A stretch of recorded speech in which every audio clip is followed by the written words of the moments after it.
No girl, you don't know what you're talking about.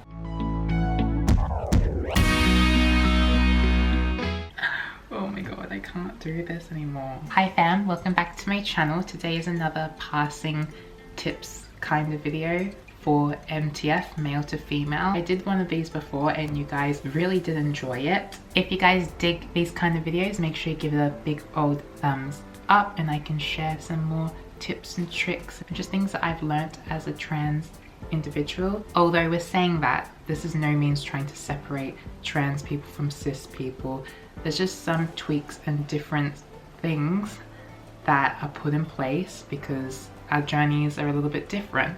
So I mean, cis people can obviously learn from this video or get some tips and stuff like that. Everyone can really learn from this. That's what I'm trying to say. Yo, what's good? Happy Pride Month fam. Whether you're in the LGBTQI+ community or if you're an ally, to just like honor and respect the people who have like paved the way for us to make Pride Month like so much more stronger and better each year as we get close to our goal of equality and acceptance and tolerance, all that kind of jazz. And to anybody who is still in the closet or hasn't come out yet, just know that your time will come. There will be better days ahead, and just wave your little rainbow flag in your comfort of your own room or whatever you're doing.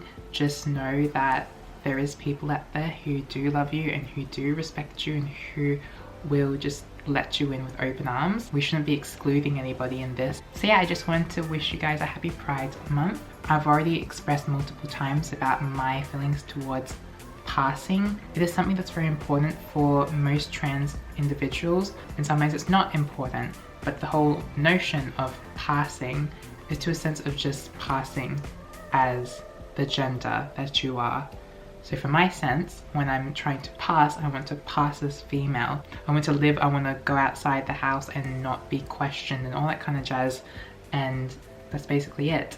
And I guess most trans people want to get to that point. They want to be able to pass. And the whole notion of passing is weird. It's stuff that's set in life on like how men should look and how women should look.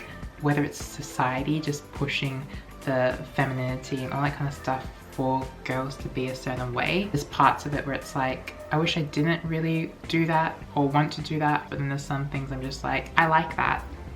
It's weird because if you do those kind of things, you're seen and you're treated just like a woman. And the goal isn't to be cis, because I'll always be trans. It's just to blend in a bit more and just be treated like any other girl. Because at the end of the day, we are just the girl next door, but just a little bit different, you feel? And if you don't know what cisgender means, it's just somebody who identifies with the sex that they're assigned with at birth.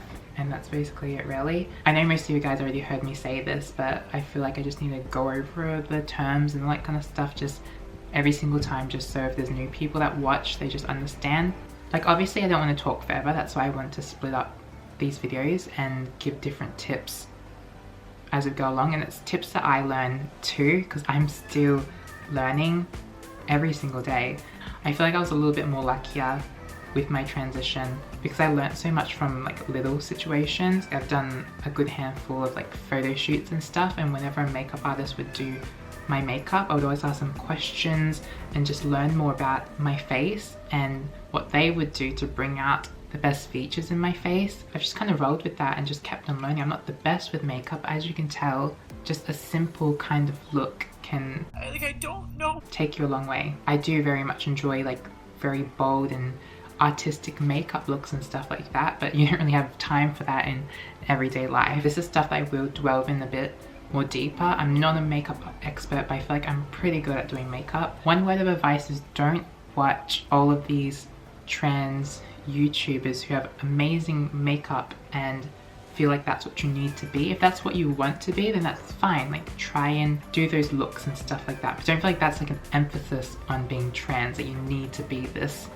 super femme, full makeup. Also was saying that you need to introduce these things slowly. Look at the women in your life, sister or friend, or if you're growing up in high school and you weren't really out as trans yet, or if you are out as trans yet in high school, look at the gradual changes these girls go through. Like puberty doesn't happen overnight because you're gonna overwhelm yourself. You can't just like buy this outfit online that's like meant for like somebody with boobs and then put it on and then feel really bad about yourself. It's a work in progress. Trust me, I did that to myself as well and I shouldn't have. You just need to look at your body and just know what your body will suit and then get used to the changes gradually, because it's just like if a girl is going through puberty, they have to get used to the body too. And I feel like when you're trans, once you start transitioning, you feel like there's this rush that you've missed out on so much time of being a woman, so you feel like you need to just like wake up one day and just full and be in it to win it. But it doesn't work like that. It's very much a slow, gradual process. It was for me. I had to wait for hormones for about like 2 years until I could get access to them, trying to feel a little bit more feminine, and people would actually see me as a girl even with like short hair, and that was just such a great relief. But every time I tried to push myself to be too much, it would always bring so much dysphoria. Don't buy things online as well. Just buy things in store first, try it on, and then understand things and then go and buy things online. You're gonna waste so much money that way. Also, talking about money, find somebody who can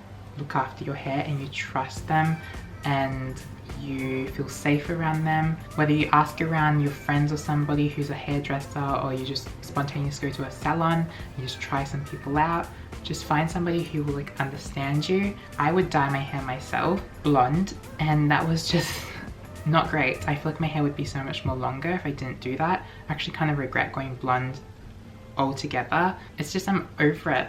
I know, I'm on the fence about it, but anyways, it's beside the point. Like, I was young and I just wanted to be blonde and I just kept dyeing it, and my hair was like a bob kind of, and it just wouldn't grow, and I was wondering why. It's because I kept killing it. Like, I kept killing my hair. So just don't let your hair just be fresh and natural, because it'll grow so much quicker. I've actually been using castor oil lately.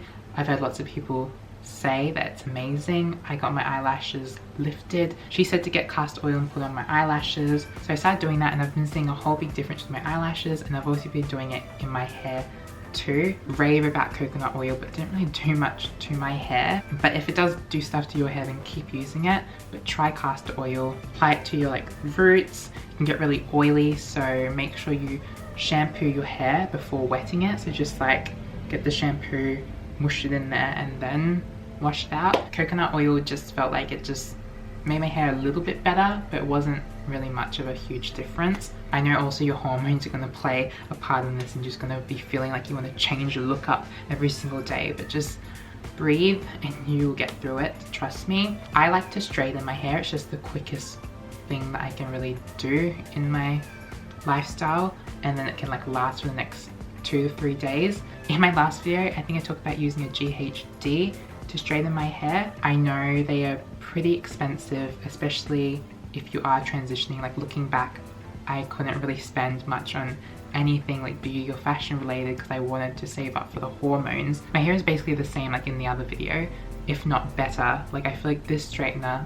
actually does better than the GHD. And this isn't sponsored, I'm just mentioning it to help a sister out. It's the Irresistible Me Diamond hair straightener. It's the only hair straightener that Irresistible Me have. The only downside is that it's got the American plug. So if you live in Australia, anywhere else, you'll need like the adapter. Honestly, using this is like the quickest way to straighten my hair. Like with the GHD, I would have to section my hair in so many parts to really get it nice and soft and straight. Don't even need to like section it. It's got like different like temperatures that you can choose that suit your hair really.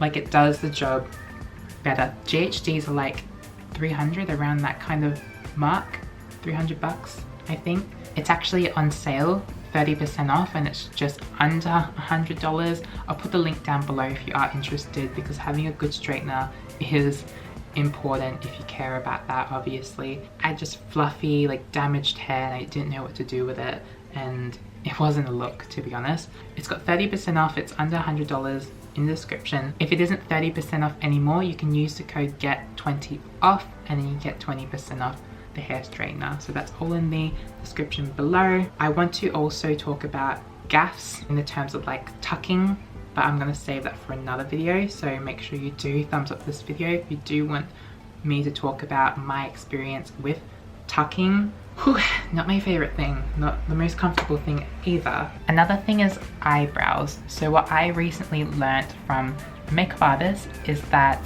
I've been plucking them way too short, and I've been doing that for most of my plucking life. So that's coming from me. I thought I understood my eyebrow, obviously didn't. I used to have just like nothing there because I plucked the crap out of them when I realized I didn't want bushy, gross eyebrows. Whew, that wasn't a look either. But my eyebrow used to stop here. In my last like tips and tricks passing video, my eyebrow was literally up to here. I didn't realize how far apart my eyebrows were. Just let them grow a little bit further. My eyebrows literally just go like that. I noticed with the shoots that I would have, the makeup artist would always draw up to like here and then like make my eyebrow really long, and I wasn't like used to it. I was like, ew, what is this? But then I had a makeup artist say that I should just let my brow naturally grow up to here because it just looks so much better. And I was like, no girl, you don't know what you're talking about. I gave it a go and I prefer this so much better. Also, if your eyebrows don't grow, once again, the castor oil won't grow like facial hair or like body hair. That's all got to do with hormones. It will only grow like eyebrows, eyelashes, like the hair that like you're born with. Another eyebrow tip is to just grab a white eyeliner and just like draw the outline of the eyebrow shape that you want, so you don't pluck too much of the brow off. So you just like draw, and then pluck all the bits. So yeah, this comes to the end of the video. I hope you guys enjoyed, and if you learnt something from this video, do let me know. Also let me know if you want me to explore something else that you notice within my videos that you would love to know in terms of like fashion, beauty related lifestyle things. If you're new, hi, I'm ajclementine and make videos every single week. You should definitely subscribe to become part of the Clementine family, and I shall see you guys in my next video. Love you all, bye.